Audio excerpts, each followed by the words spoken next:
Esteemed guests, we are now entering a significant session, and I request the presence of Dr. Yendluri Prabhakar and Dr. G. Suresh Kumar to graciously join us on the dais and preside over the session. Furthermore, I extend a warm invitation to Dr. IVL Narasimha Rao, the President of the Indian Psychiatric Society, Andhra Pradesh, to share his valuable address from the dais. I would like to acknowledge the remarkable contributions of Dr. Yendluri Prabhakar, the outgoing president of the society based in Ananthapuram. His leadership has been instrumental in driving various mental health campaigns during his tenure. Joining us as the co-chairperson for this session is Dr. G. Suresh Kumar, a renowned psychiatrist and former president of this society from Visakhapatnam. With the expertise and guidance of these distinguished individuals, we are confident that this session will be enlightening and productive. Thank you.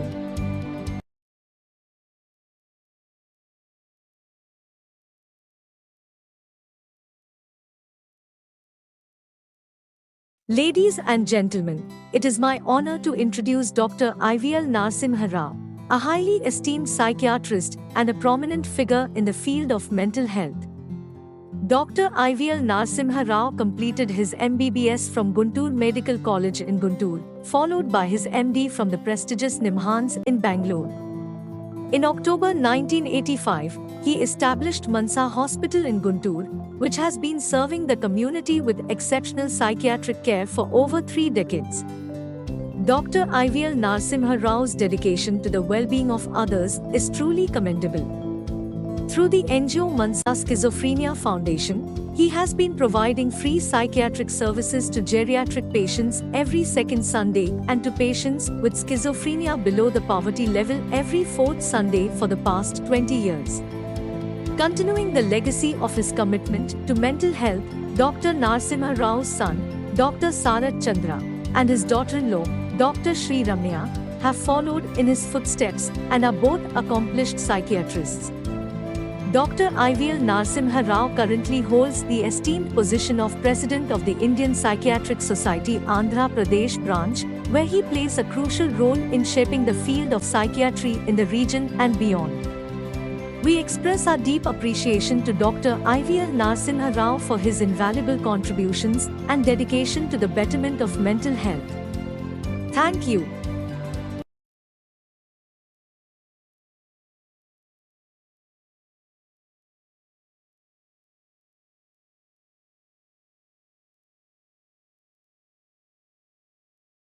Based in Ananthapuram. His leadership has been instrumental in driving various mental health campaigns during his tenure. Joining us as the coach in the field of psychiatry in the region and beyond. We express our deep appreciation to Dr. IVL Narasimha Rao for his invaluable. Good morning. First of all, I thank organizers for giving this opportunity. So, the first session is the presidential address by IVL Narasimha Rao. So I have chosen very individuals, but it can be developed by various means. We have seen many people succumb to morbid fears due to the subject is still done by our mentor, IVL Narasimha. What do you say?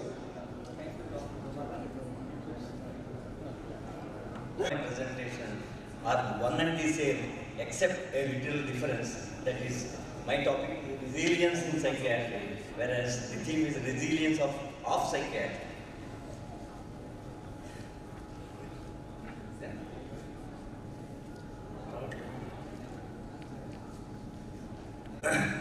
This platform provides me with a gold guide, philosopher, late Dr. Amanchal Shankar Rao, who was instrumental in establishing my professional career in Guntur, such as natural disasters, political conflicts, virus outbreaks, economic crisis, and industrial accidents.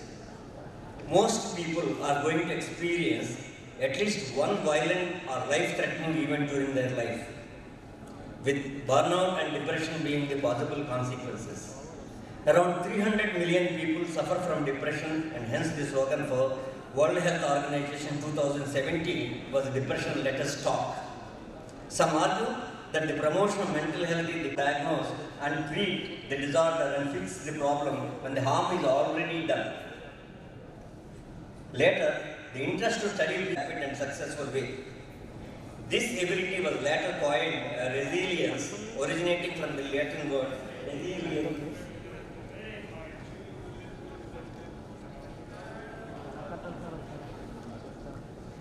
Resilience, which means to rebound.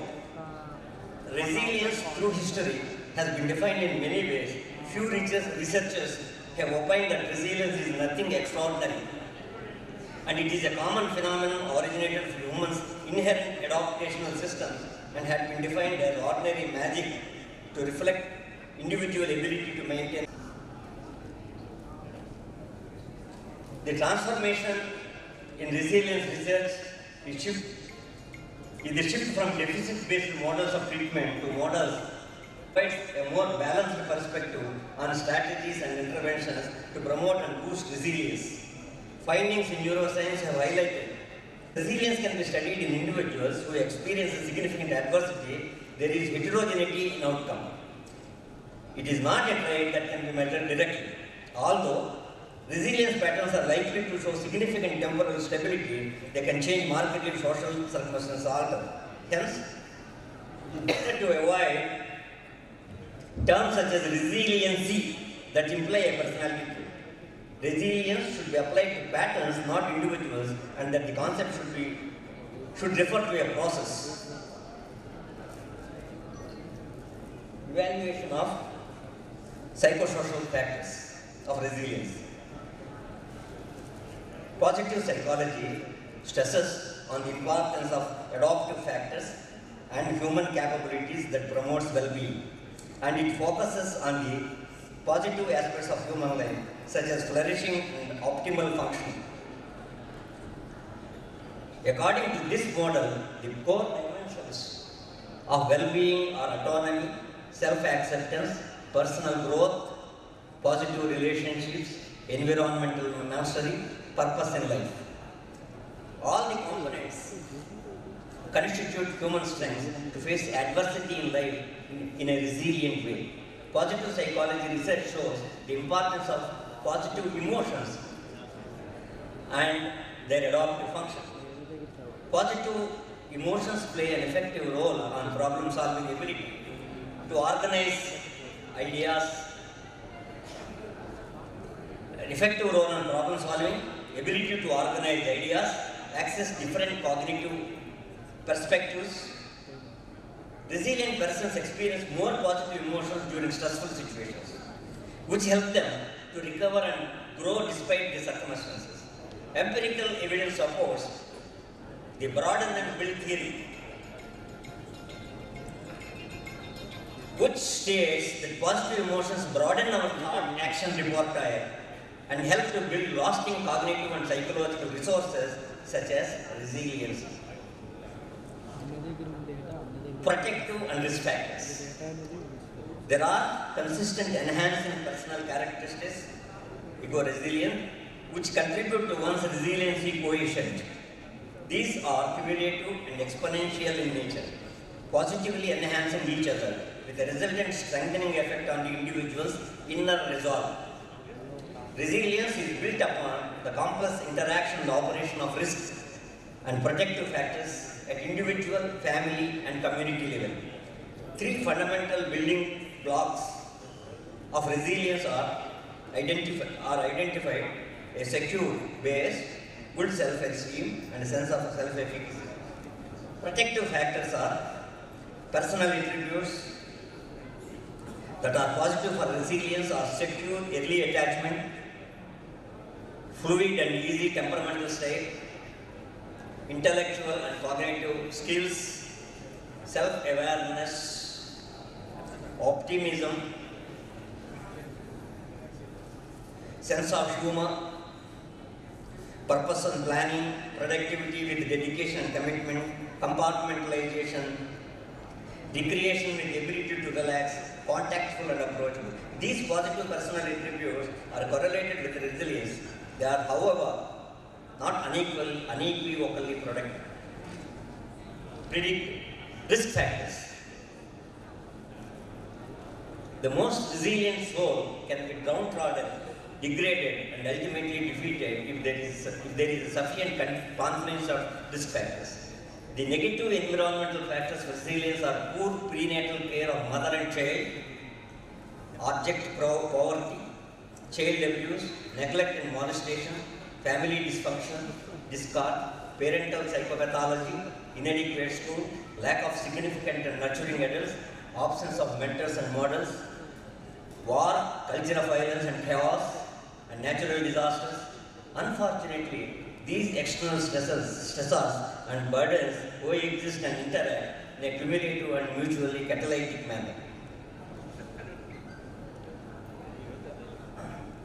Resilience, neurobiology. Historically, the tools to study resilience on neural level have been limited. Tremendous technological advances have been made during the last decades, allowing researchers of today to study the concept of resilience on a more neurobiological level, earlier referred to as fourth wave of resilience. The key components of resilience based on cognitive skills belong to the short list of protective systems, which represents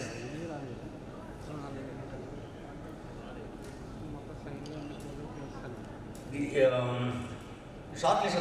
represent the fundamental and adaptive systems that substantiate resilience. The factors on the short list that connected to findings in neurosciences are attachment and social support.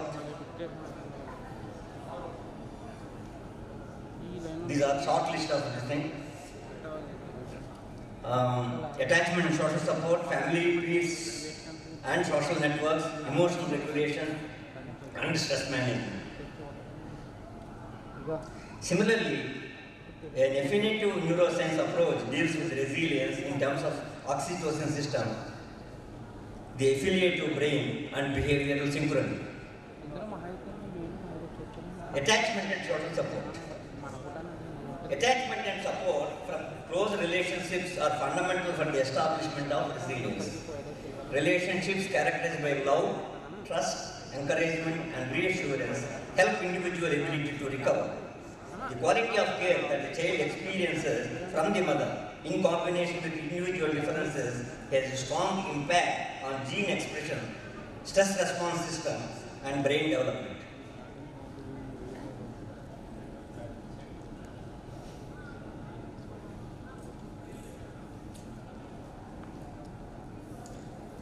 Neglect or maltreatment in early childhood have been shown to have both structural and functional neurobiological effects, such as reduced size of corpus callosum and attenuated development of the left neocortex, amygdala, and hippocampus. Studies have indicated that higher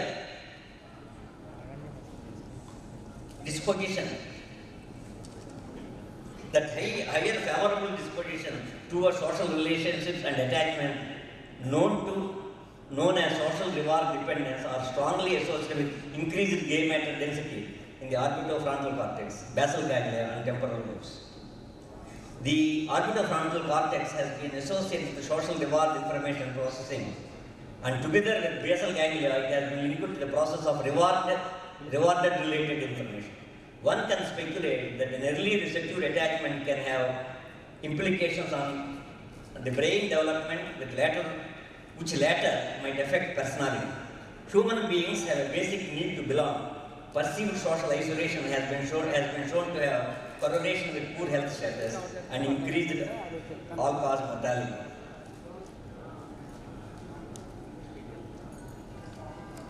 No. Sir, previous slide, sir.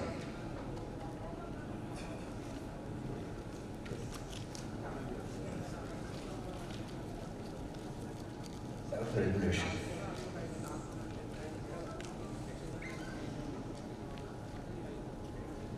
Social isolation.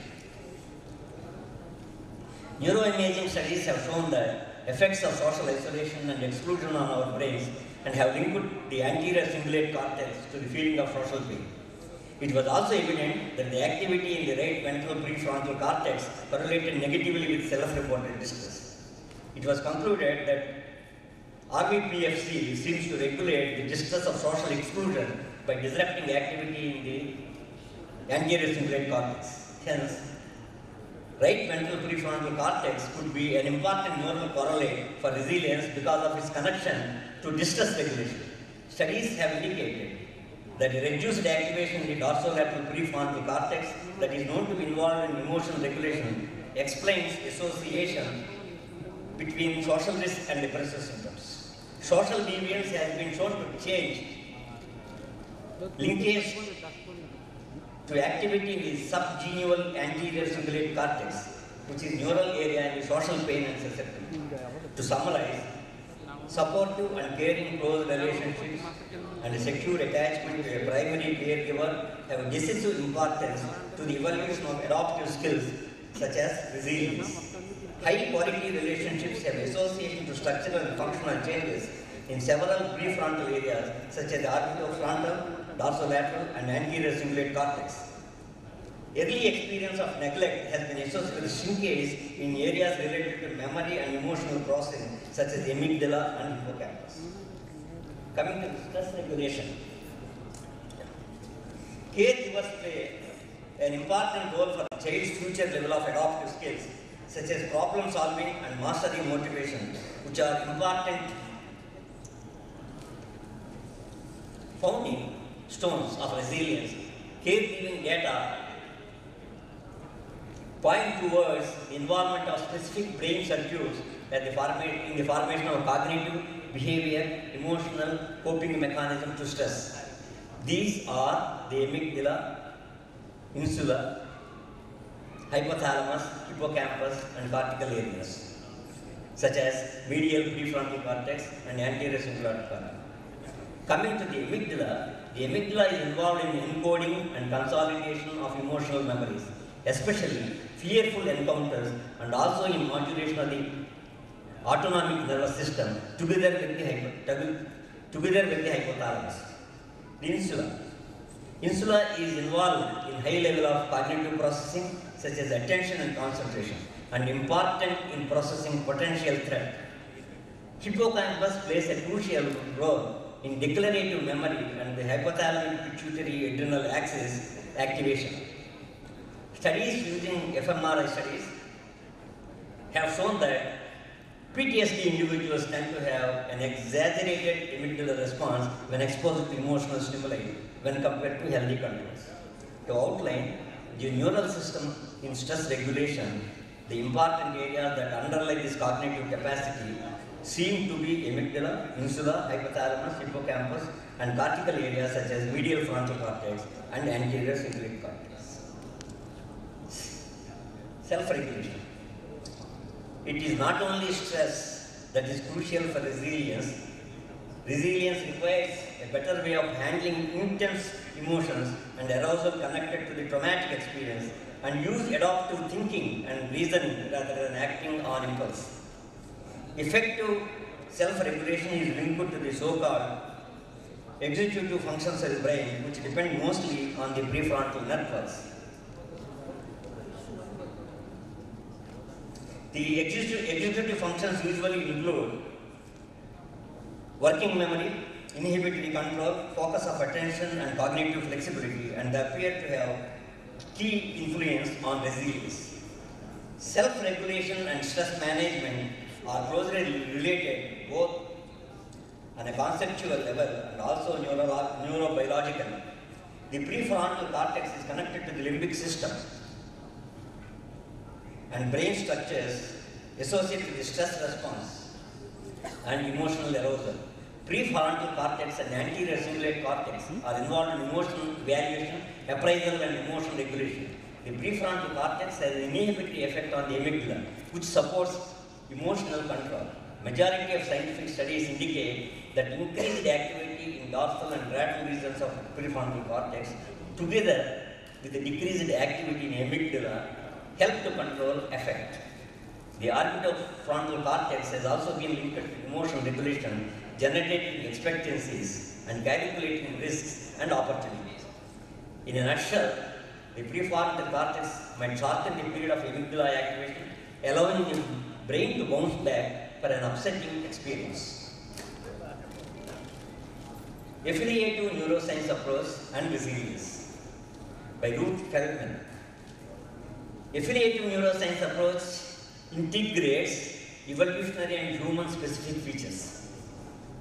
It incorporates a developmental approach and most importantly is not based on fear psychology, fear physiology. Building on the initial condition of mammals whose brain matures in the context of mother's body and caregiving behavior, the approach argues that systems and processes that participate in tuning the brain to the social ecology and adapting to its hardships mark the construct of resilience. The three core components of neurobiology of affiliation are the oxytocin system, the affiliative brain, and biobehavioral synchrony. The three core features of resilience are plasticity, sociality, and meaning. The core components are oxytocin,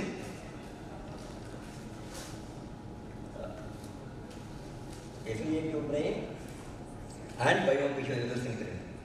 Coming to the oxytocin system, the role of oxytocin in resilience stems from three sources associated with this involvement in neuroplasticity, sociality, and immunity. It is implicated in neural plasticity in the molecular, cellular, and network assembly levels.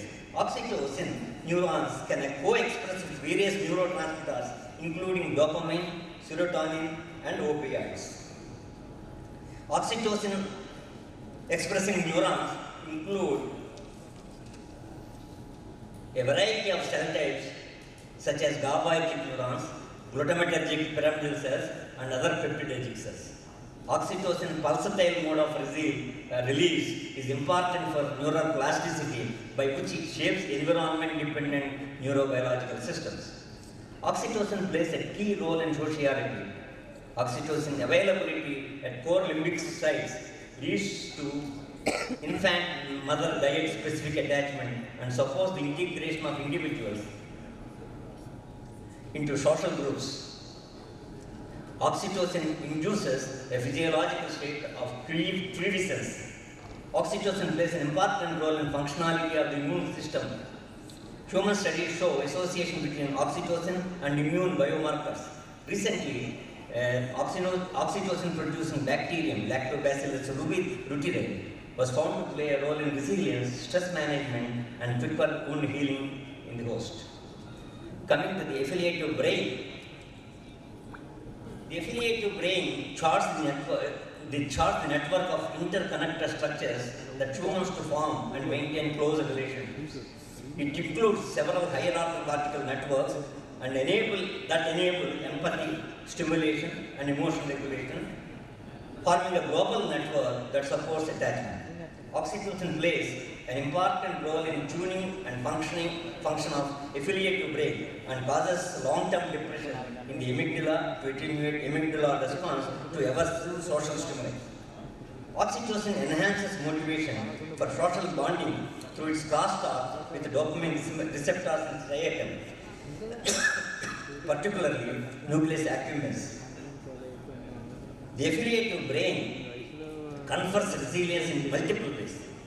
It helps to form and maintain social bonds, manage stress by social relationships, and draw their deepest reward from affiliations rather than non-social sources such as alcohol and drugs of abuse.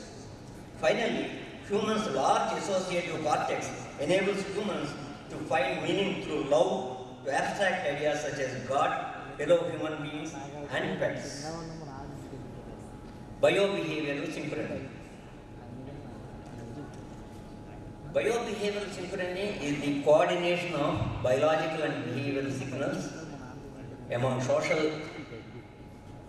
between social partners during movement of social contact. It helps with better stress management and enhances resilience. The three tenets of resilience are: resilience implicates plasticity. Resilience promotes flexible adaptation to changing conditions, resourceful use of contextual provisions in the service of personal growth, and ability to recalibrate. Resilience is sociality. Bonding confers resilience by supporting maturation of stress management systems, providing protections and ensuring social collaboration. Resilience involves meaning. Meaning-making systems sustain resilience by giving significance to human suffering, inspiring strength in the face of trauma, and transcending death through acts of kindness. Factors, neuropsychological factors that nurture resilience. Reframing and reappraisal is the ability to frame events in a relatively positive light. Use of humor is a way to engage in cognitive reappraisal and emotional regulation. Optimism is the inclination to adopt the most hopeful interpretation of events. Active goal-directed problems focus on coping of taking direct actions. Pro-social behaviors, social support, social competence, altruistic behavior, and empathetic capacity facilitate resilience. Meaning-making is a strategy that can buffer against negative feelings and is positively associated with resilience. Coming to resilience in the context of psychiatric disorders, there is a strong interplay between resilience and mental illness. Resilience is lower among people who develop mental disorder, and high level of resilience may prevent the development of an illness or minimize the severity of illness. The number of traumatic events significantly decrease the level of resilience and more likely to develop psychiatric disorders such as depression and suicide. Research studies on euthymic patients with bipolar disorder illustrated that high levels of resilience were shown to be related to low levels of impulsivity and depressive episodes. Similarly, high levels of resilience correlated to low levels of PTSD. Resilience has been shown to play a mitigating role in ideation of suicide and depressive and anxious situations. Resilience has an important relationship to mental illness and can be used as a defensive measure towards specific mental health conditions such as depression and anxiety. The resilience models offer a novel and more direct approach to drug discovery for few psychiatric disorders. Future directions. Resilience approach in mental health research is currently handicapped by the lack of unified methodology and conceptual clarity.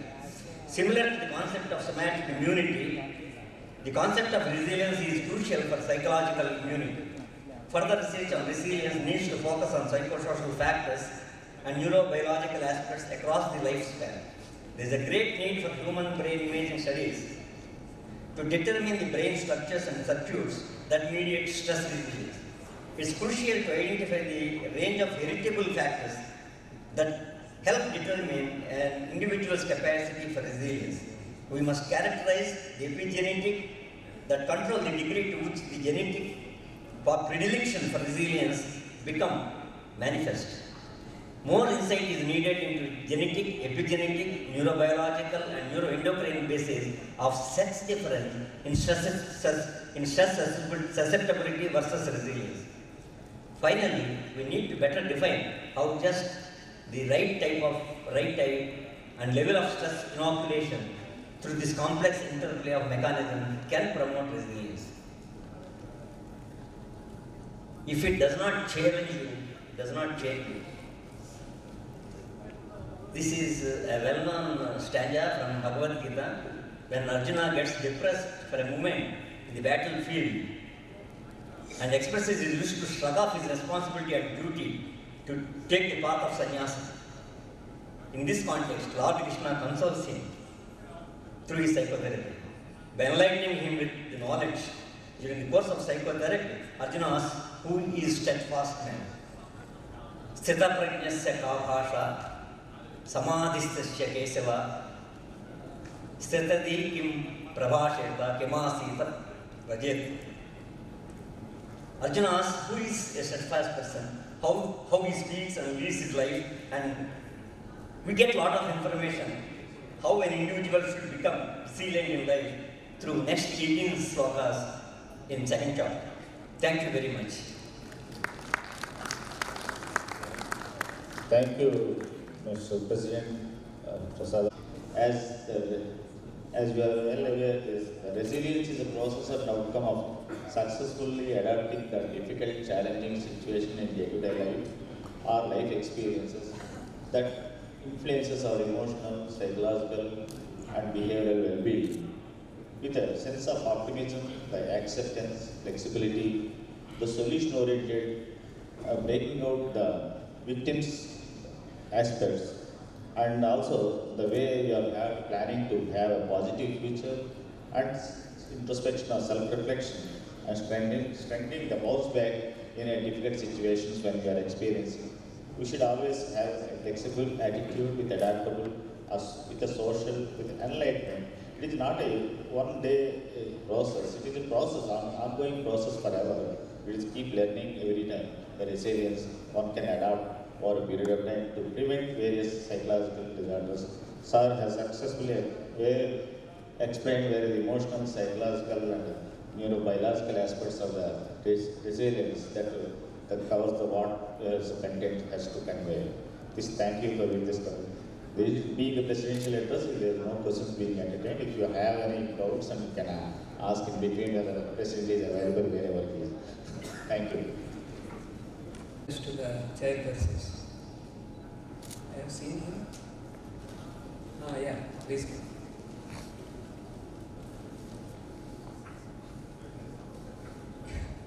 మాట్లాడతారంటే నేనేనా అన్నట్టు